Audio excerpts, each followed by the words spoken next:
Hello नमस्कार. तर चला आज ना आपण बनवूया मस्त असं एक चायनीज डिश जी आहे स्ट्रीट स्टाईल पण सगळ्यांना खूप आवडते. ते आहेत नूडल्स. तर आज आपण ना मस्त असे शेजवान नूडल्स बघणार आहोत कसे बनवायचे. एकदम सिम्पल आणि एकदम मस्त अशा टिप्स अँड ट्रिक्स सकट. सो व्हिडिओ पूर्ण बघा. त्याआधी चॅनलला सबस्क्राईब केलं नसेल तर चॅनलला सबस्क्राईब नक्की करून घ्या. व्हिडिओ पूर्ण बघून लाईक नक्की करा. तर इथे पाणी घेतलेलं आहे मी. पाणी चांगलं खतखत उकळलं त्यात थोडंसं तेल टाकायचं आहे. तेल घातल्यानंतर नूडल्स घालायची आणि नूडल्स घातल्यानंतर गॅस फुल फ्लेमवरच ठेवायचा आणि चिमट्याने ना असं त्याला मोकळं करून घ्यायचं. जेव्हा हे नूडल्स मोकळे होतील गॅस लगेच बंद करून टाकायचा आणि ह्याला एका चाळणीत काढून घ्यायचं. चाळणीत काढल्यानंतर ह्याला ह्याच्यावर थोडंसं थंड पाणी घालायचं. थंड पाणी घातल्यानंतर ह्याच्यावर लगेच तेल घालायचं.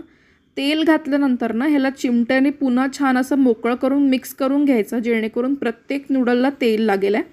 याने होईल असं की आपले नूडल्स स्टिक होणार नाही, चिपकणार नाहीत आणि ते खूप वेळापर्यंत तसेच मोकळे राहतील. आता मुलांना भाज्या कशा खाऊ घालायच्या. तर याच्यामध्ये कसं आहे ना, कांदा हा मुलांना एनी टाईम चालतो पण गाजर, शिमला मिर्च, पत्ताकोबी हे सगळं चालत नाही. तर मी ह्याला ना बारीक किसून घेतलं आहे किसणीने जेणेकरून हे दिसतील पण पोटात जातील आणि मेन म्हणजे काय आहे ना की मुलं ते वेगळे काढू शकणार नाही कारण ते सगळे नूडल्सला स्टिक होतील. आता इथे तेलामध्ये ना आलं आणि लसूण घालायचं आहे किसून. त्यात हिरवी मिरची घालायची आहे. आता हिरवी मिरची नाही घातली तरीही चालतं.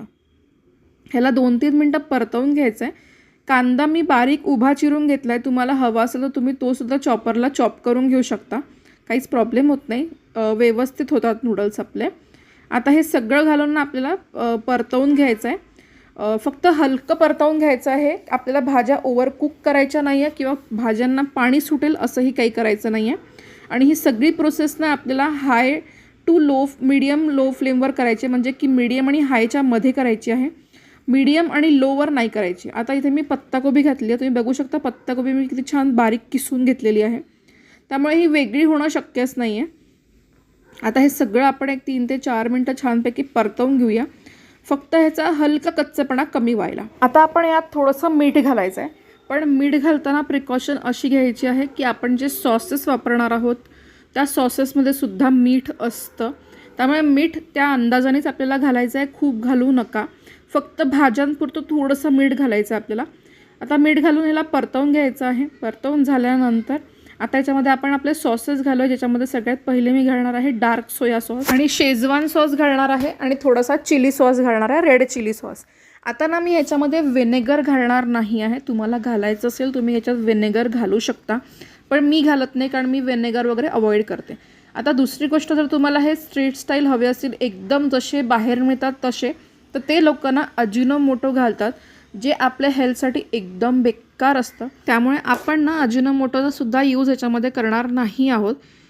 त्यामुळे तुम्ही सुद्धा ह्याच्यात अजिनोमोटो घालू नका. आणि इनकेस जर तुम्ही कधी बाहेर नूडल्स खायला जाता आहे तर त्यांना स्पेशली हे सांगा की आमच्या नूडल्समध्ये अजिनोमोटो घालू नका कारण ते लोक याच्यामध्ये चिमूटभर अजिनोमोटोचा यूजसुद्धा करतात कारण त्याच्याशिवाय ना नूडल्सला पाहिजे तशी टेस्ट येत नाही. त्यामुळे पुष्कळ वेळा काय होतं ना की आपल्या घरी जे आपण नूडल्स बनवतो तो एकदम स्ट्रीट स्टाईल होत नाही. त्याचं कारण मेन हेच आहे की ते लोक व्हिनेगर आणि अजिनोमोटोचा यूज जास्त करतात नूडल्समध्ये आणि ऑब्व्हियसली कलरचा सुद्धा यूज करतात, फूड कलरचा. तर अशा पद्धतीने ह्यानी आपल्याला हलक्या हाताने परतवून घ्यायचं आहे आपल्याला. जर शक्य होत नसेल तर तुम्ही चिमट्याने सुद्धा करू शकता. आणि ह्याला हलकी वाफ आली की ह्याला आपण मस्त असं गरम गरम सर्व करायचं आहे. बाहेरपेक्षा घरी बनवलेले कधी पण हेल्दी असतात त्यामुळे आपण घरीच बनवणं प्रेफर करतो ह्याला. तर असे हे आपले मस्त असे गरमागरम नूडल्स बनवून तयार झाले. तुम्ही हवं असेल तर ह्याच्यावरून थोडेसे अजून सॉसेस घेऊ शकता जसं की सोया सॉस घेऊ शकता, थोडीशी शेजवान चटणी घेऊ शकता. त्या पद्धतीने आपले हे मस्त टेस्टी असे नूडल्स बनवून तयार झाले. आता तुम्हाला जर बाहेरचे नूडल्स वापरायचे नसतील तर तुम्ही गव्हाचे नूडल्ससुद्धा ह्याच्यात वापरू शकता. मी एखाद वेळेस हे नूडल्स वापरते कधीतरी पण गव्हाचे नूडल्ससुद्धा खूप छान लागतात. तुम्ही ते सुद्धा वापरू शकता. सो रेसिपी नक्की ट्राय करून बघा. थँक्यू.